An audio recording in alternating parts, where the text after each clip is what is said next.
Action यार हाणे election जो टाइम आहे बाक़ी हिकिड़ो 2 ॾींहं इलेक्शन पता आहिनि इंसान जा न को मूं कमु कया आहिनि न को मूंखे केरु वोट ॾींदो इहो शुक्र आहे मुंहिंजो 2 टे जिनात सां वास्तो आहे हिकु 2 जिन आहे जिननि जो सरदार आहे अॼु हाणे जिननि जे सरदार वटि पुॻो आहियां हाणे जिननि जे सरदार खे सॾु करियां मतिलबु जिननि जो सरदार अचे अॻे इलेक्शन मूंखे इहो ई खटाईंदो आहे ज़कूटा ओ ज़कूटा इंसानी मखलूक अॼु कीअं आयो आहीं? ज़कूटा भाउ अस्सलाम वालेकुम वालेकुम सलाम वर्क कयमि पिया माण्हुनि मूंखे ॾाढो कुटियो आहे ज़कूटा साहिबु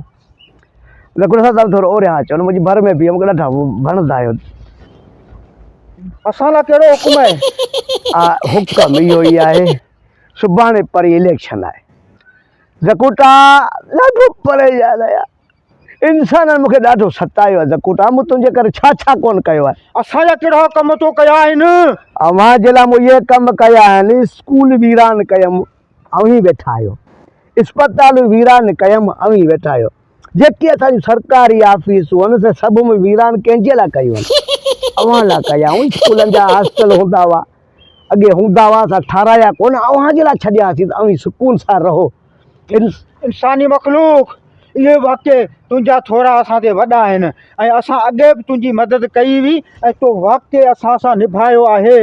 ऐं हाणे ऐं मुंहिंजा जेके बि जिन आहिनि सभिनी सां ऐं मिली ऐं सभु तुंहिंजी पोलिंग हीअं थो रवाना करियां तूं खटे वे रगो अवी मदद करियो खटे वेंदसि रगो अवी मदद करे गॾु आहियूं बसि ऐं वञी सघां थो न ज़कूटा तो वटि कहिड़ी चांहि ॿाहि हूंदी आहे माण्हू पीए ऐं तव्हीं पाण रत पीअण वारा आहियो न ज़कूटा या तुंहिंजा लख कुर्ब तुंहिंजा नवाज़िश तुंहिंजा थोरा ईमानदारी ज़कूटा साहिबु ॾिस तुंहिंजे लाइ कहिड़ियूं कहिड़ियूं जॻहियूं जेके से बचायूं आहिनि अब्दुल्ला इहे स्कूल वीरान हुजनि अञा बि कुझु अस्पतालूं आबाद आहिनि तोखे वीरान करणियूं आहिनि सम्झो हुयूं कोन रोड आहिनि जिथां वॾियूं वॾियूं गाॾियूं मटीनि थियूं न असांजा बचड़ा नंढड़ा नंढड़ा चिपीनि थियूं इहे रोड टोड़ाए छॾी इहे जिन या बच्चा असांजा बच्चा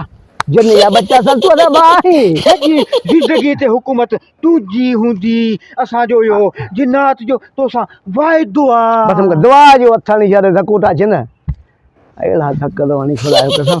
ज़कूटा हाणे वञे थो ज़कूटा तूं वञी सघीं थो मदद ई तुंहिंजी खपे मूंखे इंसाननि मां को आसिरो कोन्हे ज़कूटा भाउ तोखे अलाह करे तूं ख़ुशि हुजी सदा आबाद हुजी हीअ मर्दा ॿिली अरसे खां पोइ आहिनि जिन हिननि मां वॾो फ़ाइदो आहे इंसान त वरी 50 60 40 एक्सीडेंट थियो हेॾां मरी वियो उमिरि मूं हिनखे संगत रखी जिन सां आहे और ख़बर आहे मूंखे फ्यूचर में मुंहिंजे बच्चनि खे बि कमु इहे जिन ई ॾींदा हीअ तक़रीबन निभा खे इहो 450 साल उमिरि आहे हिनजी अञा बि हिनखे घुंज कोन पिया न असांजे अब्बा ॾाॾनि खां वठी हिन सां वास्तो आहे जिननि सां निभाईंदासीं खटींदासीं न त खटणु ॾाढो ॾुखियो आहे बाबा इंसान ॾींहुं न ॾींहुं वोट असांखे जिन त ॾींदा